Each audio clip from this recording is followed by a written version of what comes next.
Outstanding, the ultimate accolade for teachers. We challenge primary teacher Chloe Mercado to go from good to outstanding. A top inspector will observe one lesson. 2 experts will fine-tune her practice and beef up her presentation.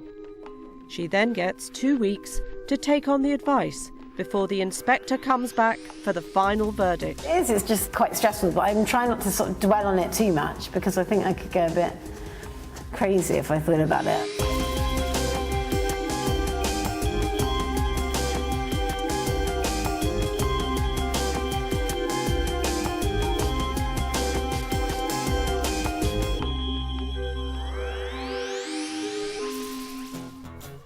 Belmont Primary is a 2-form entry school in West London. Chloe Mercado has been teaching there for 2 years. I really enjoy teaching. I really enjoy being with the children. It's a lot of hard work, but it's a lot of fun. The school rates her teaching as good. I'm really delighted with her. She's very quickly understands what being a class teacher is all about. I think she's got a great sense of humour, and that communicates with enthusiasm. Chloe is teaching a Year 2 class and will focus the Good to Outstanding challenge on her science lessons. Turn around, face me. Elysia, Lucy D, Jamie. My class are just a really lovely bunch of children. They're really enthusiastic about all our topics. They're an absolute pleasure to teach. She helps us say what we have to do, and if we don't know how to spell something, she would help us spell it. Stuff like that. It feels really good to be one of her pupils because she's such a great teacher. She tells you things in a way that it would be the easiest way possible for us to know. And I think for me, the key thing that I really want to develop is just being completely confident and happy to take things wherever they go in a lesson, rather than feeling I've got to stick to the plan rigidly. Will you please make sure your books are closed and in a neat pile? It's the morning of her observation. Trying to get my head around everything, basically. Just sort of trying to stay calm so I can remember everything. But no, nervous, definitely nervous. With hundreds of observations under her belt, School Inspector Claire Gillies leads inspection teams up and down the country. She certainly knows an outstanding lesson when she sees one. I'm at Belmont Primary School to see Chloe Mercado teach Year 2 science. Chloe has a 65-minute lesson to impress our inspector. Right, I just want you to watch the board and see if you can work out what we're going to be learning about today. Medicine. Medicines, fantastic. You're absolutely right. Hands up who thought it was going to be medicines. Brilliant. When you talk to young people, they'll practically always highlight the teacher's enthusiasm is key to them enjoying and feeling they're really learning well in a lesson. Does anybody recognise any of the medicines on here? Saichi, what do we call these? Vitamins. They could be vitamins, and what do vitamins do? Help you. Yeah, but vitamins help us, don't they? They help us, they stop us from getting ill. Vitamins. What do we call this? An injection. A lot of the time we have an injection and it puts something into our bodies which stops us from getting some diseases. And it's actually called a vaccination. The best part I like with my teacher is the way she feels and the way she is and the personality she has.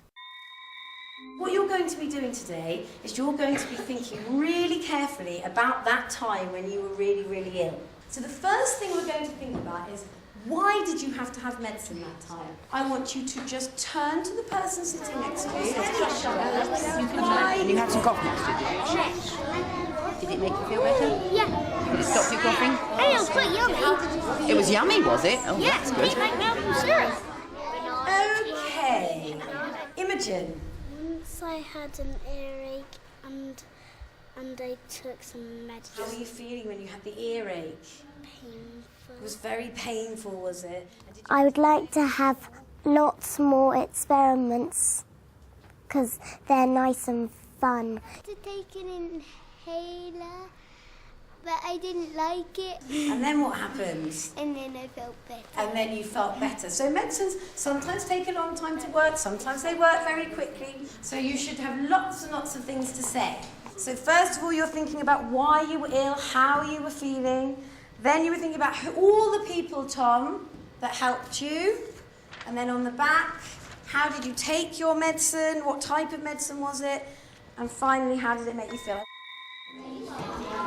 Okay, what I want you to do is I want you to draw a picture to show you being ill. And then you can do some writing, you two, to go with it. Oh, you were dehydrated. Goodness me. Goodness me. And what does that mean, anti-inflammatory? It's a medicine. And what's it to do you know? To stop things off getting too swollen. Brilliant, absolutely, yes. I learned that you can report things that happened to you already and put them in a kind of grid.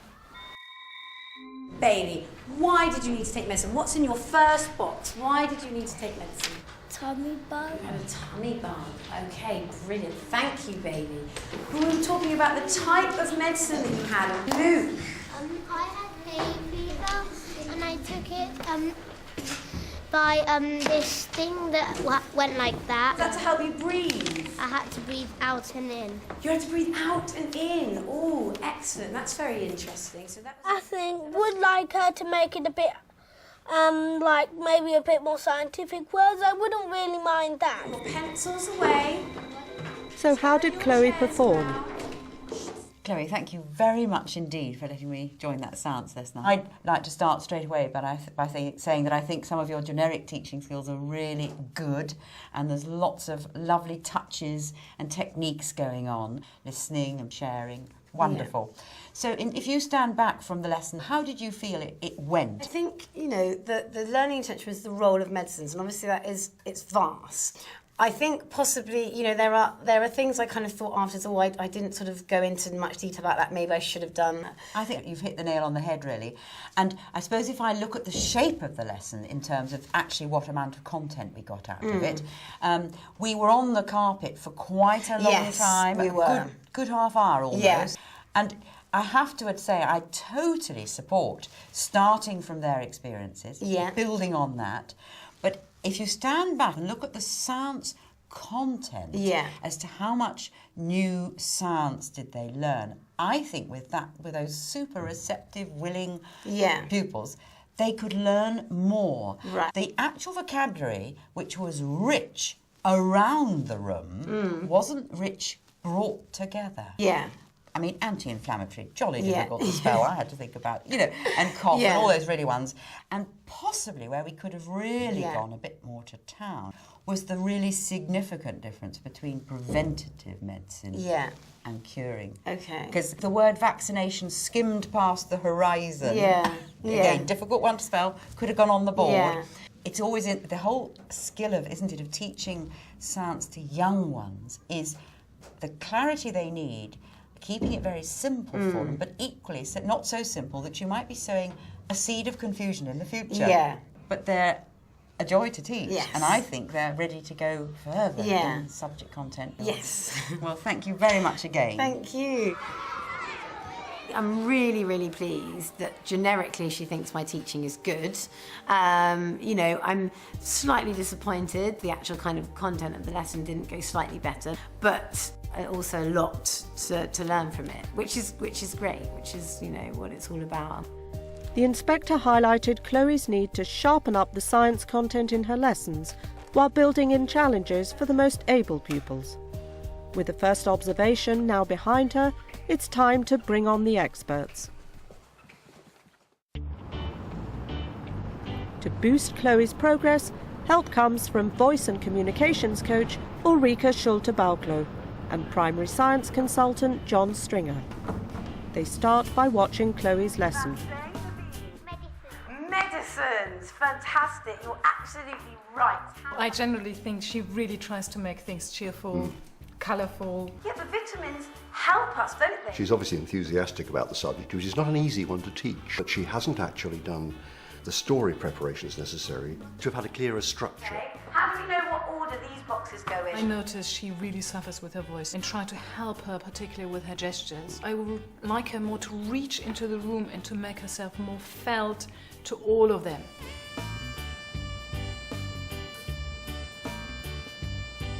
What we're going to do this afternoon is have a look at the lesson that you taught and look at ways in which we can make a good lesson into one that's outstanding.